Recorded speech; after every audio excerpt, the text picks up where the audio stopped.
안녕하세요. 저는 케이트 로버츠입니다. 뉴욕에서 대학을 다니고 있죠. 어릴 때부터 감기에 자주 걸렸어요.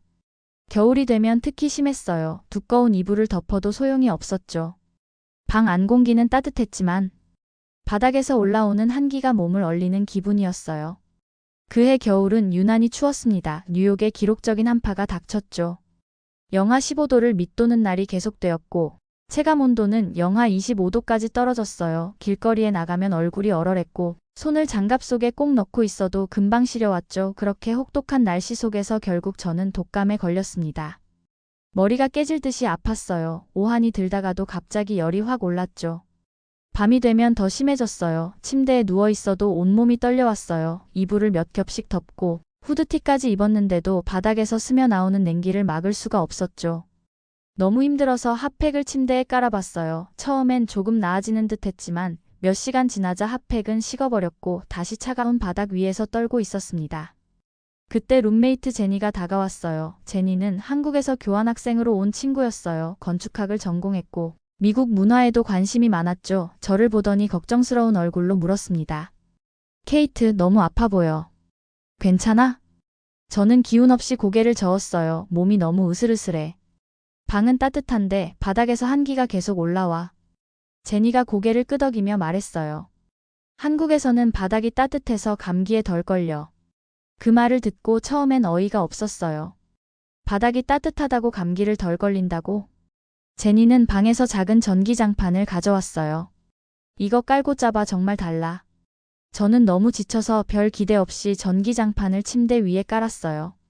그리고 몸을 눕혔죠. 그런데 발끝부터 퍼지는 따뜻한 온기가 온몸을 감싸는 기분이었어요. 마치 따뜻한 물속에 들어간 것처럼요.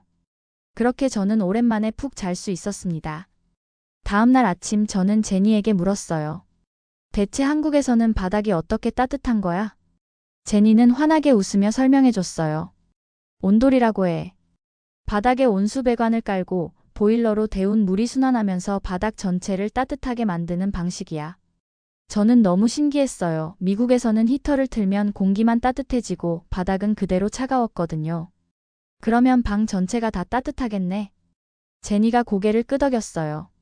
맞아, 공기도 건조하지 않고 바닥에서 자연스럽게 열이 올라오니까 따뜻함이 오래가. 그 말을 듣자마자 저는 결심했어요. 이거 우리 집에도 설치할 수 있을까? 그렇게 저는 한국의 온돌 시스템을 연구하기 시작했어요. 하지만 곧 엄청난 장벽을 마주하게 됐죠. 미국에서는 온돌이라는 개념 자체가 거의 없었어요. 난방 방식이 공기 난방이 대부분이었고 바닥 난방을 하더라도 전기를 사용하는 방식이 일반적이었죠. 처음으로 지역 난방 설비 업체에 전화를 걸었습니다. 안녕하세요. 혹시 바닥 난방 시스템을 설치할 수 있나요? 업체 직원이 대답했어요. 네, 전기 바닥 난방을 원하시나요? 아니요, 한국식 온돌처럼 온수를 이용한 바닥 난방이요. 잠시 정적이 흘렀어요. 직원이 조심스럽게 말했어요. 미국에서는 그런 방식이 흔하지 않아서요. 전기 난방 매트는 가능하지만 온수를 이용한 난방은 일반적이지 않습니다. 그 말을 듣고 저는 벽에 부딪힌 느낌이었어요. 그럼 온돌을 설치하는 게 불가능한 걸까? 포기할 수 없었던 저는 더 많은 업체에 전화를 걸었어요. 하지만 대부분의 답변이 비슷했죠. 미국에서는 바닥 전체를 따뜻하게 하는 시스템을 잘 사용하지 않습니다. 온수를 이용한 바닥 난방은 일반 가정집에서는 거의 하지 않아요. 기존 주택 구조와 맞지 않아서 시공이 어렵습니다. 검색을 해보니 미국에서는 바닥 난방을 할 경우 시공 비용이 많이 들고 기존 주택이 대부분 나무 바닥이라 온수 배관을 설치하는 게 어렵다는 걸 알게 됐어요. 한국에서는 기본적으로 콘크리트 바닥에 난방 배관을 설치하지만 미국에서는 나무 바닥이 일반적이라 추가적인 공사가 필요했죠. 그럼에도 저는 쉽게 포기하고 싶지 않았어요. 방법이 있을 거라고 생각했어요. 결국 몇 날 며칠을 검색한 끝에 미국 내에서도 온수바닥 난방을 시공하는 전문 업체가 있다는 걸 알게 됐어요. 보통 고급 주택이나 상업용 건물에서 사용하는 방식이었지만 일반 주택에도 설치가 불가능한 건 아니었죠. 망설임 없이 업체에 전화를 걸었어요. 안녕하세요. 혹시 한국식 온돌 시스템을 설치할 수 있나요? 전화기 너머에서 잠시 정적이 흐른 뒤 신중한 목소리가 들렸어요. 정확히 어떤 방식인지 설명해 주실 수 있나요? 저는 최대한 자세히 설명했어요. 바닥 전체에 온수 배관을 깔고 보일러를 통해 온수를 순환시키는 방식이에요. 이렇게 하면 공기가 건조하지 않고 난방 효율도 높아집니다. 잠시 고민하는 듯한 침묵이 이어졌어요. 그리고 담당자가 말했어요. 이론적으로는 가능합니다. 하지만 몇 가지 문제가 있습니다. 역시나 쉬운 일이 아니었어요. 어떤 문제가 있을지 걱정이 됐죠. 하지만 저는 여기서 멈출 생각이 없었어요. 어떻게든 한국식 온도를 제 집에 설치하고 말겠다고 다짐했어요. 온도를 설치할 방법을 찾았지만 여전히 넘어야 할 벽이 많았어요. 가장 먼저 해결해야 할 건 바로 보일러 문제였죠. 미국의 일반 가정집은 공기 난방을 주로 사용해서 온수를 순환시킬 보일러 자체가 없었어요.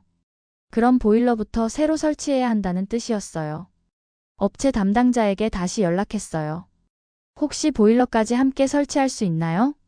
그는 잠시 망설이더니 대답했어요. 가능은 합니다. 하지만 보일러 설치 비용이 상당할 겁니다. 얼마나 드는지 물었더니 최소 수천 달러에서 많게는 수만 달러까지 나올 수 있다고 했어요. 듣자마자 숨이 턱 막혔죠. 온도를 설치하려는 마음은 굳건했지만 예상보다 비용이 훨씬 많이 들 것 같았어요. 혹시 다른 방법은 없을까요?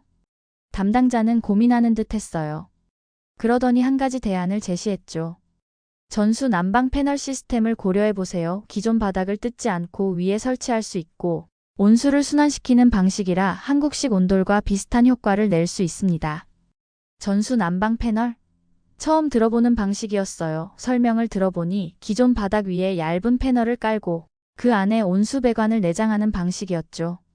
보일러를 새로 설치할 필요는 없지만 기존 시스템과 연결해야 했어요. 그럼 난방 효과는 한국 온돌과 비슷할까요? 담당자가 솔직하게 답했어요. 한국 온돌보다는 다소 열전달이 약할 수 있습니다. 하지만 바닥이 충분히 따뜻해질 겁니다. 비용도 기존 온돌보다 훨씬 저렴했고 시공도 쉬웠어요. 고민 끝에 저는 이 방법을 선택했어요. 온돌과 완벽히 똑같지는 않더라도 최대한 비슷한 환경을 만들고 싶었거든요. 설치 날짜가 잡히고 드디어 기술자가 집을 방문했어요. 그런데 예상치 못한 문제가 발생했죠. 케이트 씨, 여기 집 구조가 조금 문제가 될 수도 있습니다. 불안한 마음으로 물었어요. 어떤 문제인가요? 기술자는 바닥을 두드려보며 설명했어요. 이 집은 기본적으로 목조 구조라서 바닥이 온돌의 무게를 견딜 만큼 튼튼하지 않을 가능성이 높습니다. 온돌은 기본적으로 콘크리트 바닥에 최적화된 방식인데 미국 가정집은 대부분 나무 바닥이라 하중을 고려해야 했어요. 만약 바닥이 무게를 버티지 못하면 추가적인 보강 공사가 필요할 수도 있었죠. 그럼 설치가 아예 불가능한 건가요? 기술자는 고개를 저었어요. 무조건 불가능하진 않지만 먼저 바닥 하중 테스트를 해봐야 합니다. 테스트 결과에 따라 추가 공사가 필요할 수도 있어요. 결국 하중 테스트를 진행하기로 했어요. 결과가 나올 때까지 며칠이 걸렸어요. 초조한 마음으로 기다렸죠. 결국 이틀 뒤 드디어 결과를 받았어요. 기술자가 밝은 표정으로 말했죠. 다행히 큰 보강 공사는 필요 없을 것 같습니다. 가슴을 쓸어내렸어요. 정말 다행이에요. 그럼 바로 시공할 수 있나요? 네, 다만 특정 구역에는 지지대를 추가하는 게 좋을 것 같습니다. 그래야 장기적으로도 안전하게 사용할 수 있어요. 그 정도 추가 작업이라면 감당할 수 있었어요. 드디어 온돌 설치가 현실로 다가오고 있었어요. 공사가 시작되었고 몇 주 동안의 시공 끝에 마침내 바닥이 완성되었어요. 조심스럽게 손을 바닥에 얹어봤죠. 은은한 열기가 손끝에서 퍼져나갔어요. 양말을 벗고 맨발로 걸어봤는데 부드럽고 따뜻한 감촉이 전해졌어요. 차가운 바닥에서 떨던 그때가 믿기지 않을 정도였어요. 온돌을 설치한 이후 제 생활은 완전히 달라졌어요. 아침에 일어나자마자 바닥을 밟는 순간부터 기분이 달랐어요. 공기가 건조하지 않고 바닥에서 올라오는 따뜻함이 집 안을 가득 채웠죠. 더 이상 두꺼운 양말을 신지 않아도 됐어요. 하지만 예상치 못한 변화도 있었습니다. 가장 먼저 느낀 건 친구들의 반응이었어요. 처음엔 온돌이 뭐가 그렇게 대단하냐는 분위기였지만 막상 집에 와서 직접 경험해보면 반응이 확 달라졌어요. 케이트, 이거 진짜 대박인데? 하루는 친구 소피아가 바닥에 앉아보더니 감탄하며 말했어요. 평소 소파에만 앉던 친구들이 하나둘씩 바닥으로 내려왔어요. 다들 따뜻함을 직접 느끼고는 신기했죠. 이게 한국에서는 기본이라니 믿기지 않아. 제니도 흐뭇한 표정으로 말했어요. 그렇지? 한국에서는 다들 바닥에 앉아서 생활하는 게 자연스러워. 바닥에서 보내는 시간이 늘어나면서 저는 자연스럽게 생활 방식도 바뀌는 걸 느꼈어요. 전에는 책을 읽거나 노트북을 사용할 때 항상 책상에 앉았지만 이제는 바닥에서 편안하게 시간을 보냈어요. 차 한 잔을 내려놓고 바닥에 앉아 책을 읽는 시간이 너무나도 만족스러웠죠. 온돌 덕분에 건강도 나아졌어요. 이전처럼 감기에 쉽게 걸리지 않았어요. 특히 아침마다 겪었던 극심한 건조함이 사라진 게 가장 큰 변화였어요. 난방을 틀면 공기가 메말라 목이 따끔거렸는데 온돌은 공기 자체를 건조하게 만들지 않았거든요. 어느 날 제니가 문득 물었어요. 케이트, 이거 경험하고 나니까 한국에 가보고 싶지 않아? 저는 고민 없이 대답했어요. 완전. 한국의 온돌방에서 자보는 게 내 버킷리스트가 됐어. 제니는 기뻐하며 말했어요. 꼭 와. 우리 집에도 온돌방이 있으니까 내가 진짜 한국식으로 경험하게 해줄게. 온돌을 통해 한국 문화를 가까이에서 체험하면서 저는 점점 한국이라는 나라 자체에 더 큰 관심을 가지게 되었어요. 단순히 난방 방식이 아니라 생활 방식, 문화, 그리고 사람들의 정서까지 연결된다는 걸 직접 체험했으니까요. 그러던 어느 날 저는 문득 이런 생각이 들었어요. 이걸 단순히 내 경험으로만 남겨두기엔 너무 아깝지 않을까? 그때부터 저는 온돌에 대해 더 깊이 공부하기 시작했어요. 한국의 전통적인 온돌 구조부터 현대식 바닥 난방 시스템까지 자료를 찾아 읽었어요. 온돌이 단순한 난방 방식이 아니라 한국인의 생활 방식과 얼마나 깊이 연결되어 있는지도 알게 됐죠. 그러던 중 저는 교수님께 온돌에 대해 발표할 기회를 얻게 됐어요. 강의실에서 한국의 온돌 시스템을 소개하고 직접 경험한 이야기를 들려줬죠. 온돌은 단순한 난방 방식이 아니라 생활 공간 자체를 따뜻하게 만들어주는 혁신적인 시스템이에요. 저는 온돌을 설치한 이후 삶의 질이 얼마나 달라졌는지 직접 체험했습니다. 학생들은 흥미로운 듯 집중해서 들었어요. 발표가 끝난 후 몇몇 학생들이 질문을 쏟아냈죠. 그럼 미국에서도 온돌을 설치할 수 있어? 비용은 얼마나 들어? 바닥 난방이 정말 감기에 덜 걸리게 해? 그 질문에 하나하나 답하면서 저는 문득 깨달았어요. 한국의 온돌 시스템이 단순히 한국에서만 통할 기술이 아니라는 걸요. 미국에서도 충분히 관심을 가질 만한 가치가 있다는 생각이 들었어요. 그렇게 저는 온돌을 더 많은 사람들에게 알리고 싶어졌어요. 블로그를 시작해 온돌의 장점을 글로 정리하고 설치 과정과 변화를 기록했죠. 사람들이 관심을 보이며 댓글을 남겼고 점점 더 많은 질문을 받기 시작했어요.